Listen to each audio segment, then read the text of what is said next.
Magandang araw sa inyong lahat. Welcome to my YouTube channel Trending Pinas TV. Ito ang bagong hula kay VP Sara na nakakilabot. Kung di maagapan, maraming mag-tridor sa kanya para lang siya ay mapabagsak.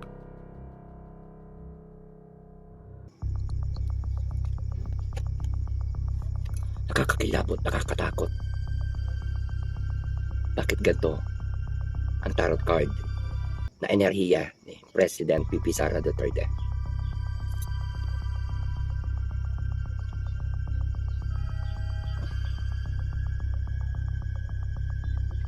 Una, number up to nakaluhod, ibig sabihin, nahihirapan, nagko-concentrate. Kailangan ni President VP Sara Duterte ng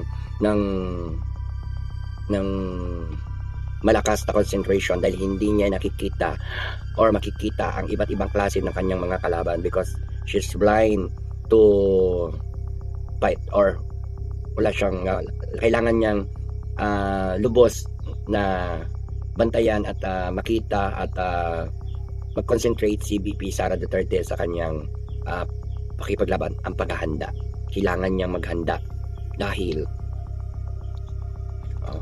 kailangan ni President VP Sara Duterte ng paghahanda at ihanda niya ang kanyang sarili sa anumang laban na harapin niya at nangyayari sa ngayon dahil dito maraming tumitira sa kanya, maraming sumasaksak patalikod at maraming gusto siyang pabagsakin. Ayan. No? So ayan, kung makikita nyo, ang dami niyang saksak sa likod o sinasaksak siya sa likod na gusto siyang pabagsakin. And then judgment, no? So maraming nag-judge sa kanya ngayon at maaaring pipilitin pa rin yung kanyang hindi pagtakbo at pinipigilan si VP Sara ng kanyang mga kalaban. Grabe. No? No? Paghahanda o pagko-concentrate, ang enerhiya ni President VP Sara ay paghahanda dahil maraming gusto siyang pabagsakin. Maraming pumipigil at tumihila sa kanya pababa at pabagsak. At then judgment, maraming talagang justice system, mga judgmental ang kalaban niya ni President VP Sara Duterte. Kaya dadaan talaga yan sa mga judgmental, no? At saka ang daming yung mga judgmental na yan, walang kadala-dala at saka pilit pa rin nilang gustong pabagsakin si President VP Sara Duterte na alam naman na ng mga taong bayan hindi kayang talunin. Kaya sa mga tuwid dahil hindi kayang talunin si President VP Sara Duterte ay maraming magaganap na magulo, no? Gulo dahil ang impeachment ay hindi lang para kay President VP Sara kundi pati kay President Bongbong Marcos. So nagkakaroon sila ng compete at marami pa rin na pilit gustong hindi mapatakbo o wag tumakbo or ayaw patakbuhin si President VP Sara Duterte sa 2028. Sabi kasi dito yung enerhiya. Kasi dito, ang naninibabaw dito enerhiya ay ang pagko-concentration at pakikipaglaban at pakikipagbaka ni President VP Sara Duterte dahil nalalapit na at kailangan ng mag-ingat at paghanda ni VP Sara Duterte dahil mapanganib ang kanilang salpukan ng mga grupo ng PBBM at Duterte. Kaya ingat dahil may mga gusto talagang patalsikin o impeach si VP Sara Duterte. Mababagsakin nila, pwersahan. Kaya nawa, mga taong bayan, makinig kayo. Huwag kayong pumayag at huwag kayong magpadaig, huwag kayong magpatakot at huwag kayong mahinaan ng loob dahil kakampi natin si God. So tingnan natin ng pitong card ni President karaan kasalukuyan at hinaharap. Alright? Tingnan natin mga nangyayari o mangyayari. Hindi may ubo kayo kaya may nakikabot yan.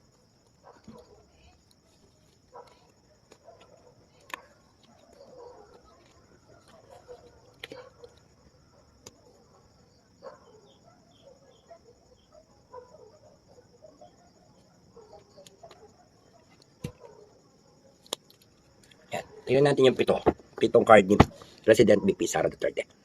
Alright? Work. No?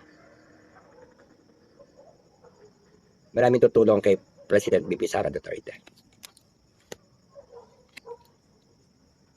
Kakagulo ang Malacanang, ang palasyo, magkakawatak-watak, maghiwa-hiwalay, may kaguluhan at pabagsak ang palasyo sa oras na hindi maagapan ang problema ng gobyerno at ng taong bayan ay magagalit, nakakaibang galit, no? So yan, panganib at mapanganib at nanganganib na ang palasyo o ang Malacanang. Next card.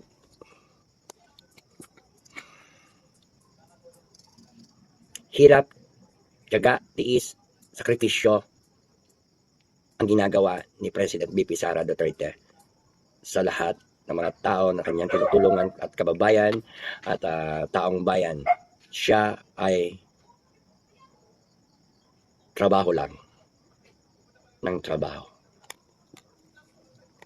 Proposal. Magkakaroon ng good partner or teamwork ang Dutertes. No?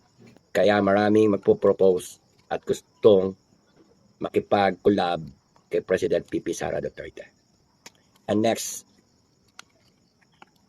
panganib kay President BP Sara Duterte, dalangin natin dahil ito ay hindi maganda. Dahil dito sinasabi ay 50-50. No? May matinding panalangin at lihim na kailangan mapatagumpayan ni President BP Sara Duterte dahil siya ay maaaring makulong, ikulong, or 50-50. Yan. Nawa wag mangyari to kay President BP Sara Duterte na makulong siya sa isang kwarto o kulungan. Kasi sinasabi dito ang pwedeng mangyari. No? Persahan kasi siya o persahin na. Maaari siya ay persahan yung kanilang labanan.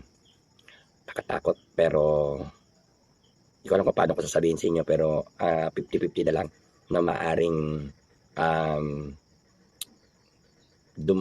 mangyari yung pipiliting makulong o ipakulong o ikulong si President BP Sara Duterte. Kaya kayo na po ang bahala magtanggol, magdasal at sumuporta, tumulong kay President BP Sara Duterte upang mapadali ang kaganapan, kaayusan, kapayapaan na malaman ang katotohanan at makamit ang tagumpay para sa kapayapaan ng bansang Pilipinas at ng taong bayan. I'm sure malaking pera ang or financial ang itinatapat kay President BP Sara Duterte. Napakalaking pera para lang siya ay makulong o mapabagsak. Justice system. Kailangan at siya pa rin ay maharap sa justice system. Paninimbang o titimbangin ang bawat nangyayari kay President BP Sara Duterte. Nakakatakot mga kabartudes dahil biro nyo ang laki ng pera ngayon ng taong bayan na ginagamit o gagamitin para lamang patalsik o makulong si President BP Sara Duterte. Kaya kayo na po ang bahalang humusga. Yan po ay nasa final countdown ng ating tarot card na nakikita sa kasalukuyan ngayong paparating at hinaharap at haharapin pa. Alright. Tingnan natin ngayon ang 5 katanungan.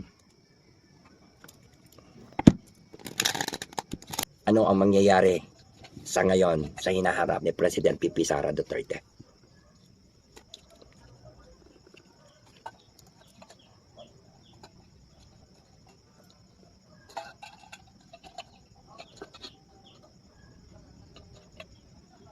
Number of 3 and change object dito sa mga number na to dahil may 3 anggulo na tatlong kulay o kulay dilaw, pula at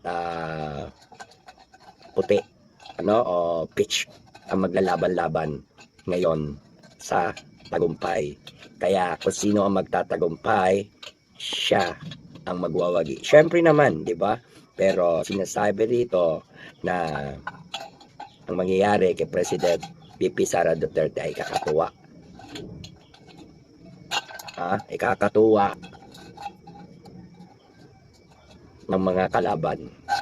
Tuwang-tuwa sila, no? Ang mga kalaban ng VP ni President VP Sara Duterte. Pero hindi pa tapos dahil mas matutuwa din ang mga Duterte's supporters. Next is magiging presidente na ba si President VP Sara Duterte? Ay, 2 cards. May sumama.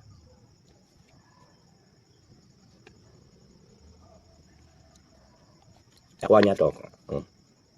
Maraming nagmamahal kay VP Sara Duterte kaya kailangan paghandaan at pinaghahandaan na paano at kung paano magiging presidente agad-agad si President VP Sara Duterte. Maraming nagmamahal kay President VP Sara Duterte kaya siya ay magiging president sa ngalan ng pagmamahal at suporta ng mga nagmamahal sa pamilya Duterte at sa ating mga panalangin na makakabuti sa ating bayan, Pilipinas, kapayapaan at kaligtasan ng mga kinabukasan natin lahat.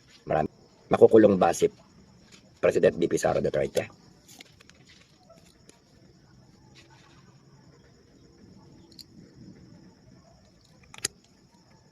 50-50. Makukulong siya kung pupwersahin siya. Pero kung hindi siya makukulong kung susuportahan siya at ipagtatanggol ng taong bayan at ng mga taong nagmamahal sa kanya. Kaya malaking gulo yan kapag si President VP Sara Duterte ay pilit na ikukulong o makukulong. Alright? Dahil sobrang init na at sisihan na. Marami ng makukulong issue, mapapatay issue, o mamamatay issue, or magbabayad issue, at demandahan issue. No?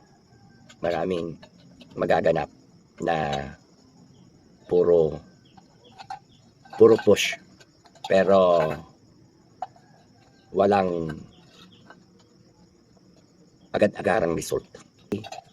Last card. Abot ba siya ng 2028 for president?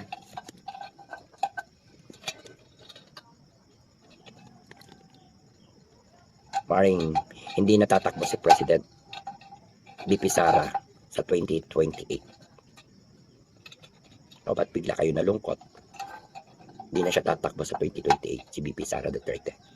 Dahil baka mas maaga siya maging presidente.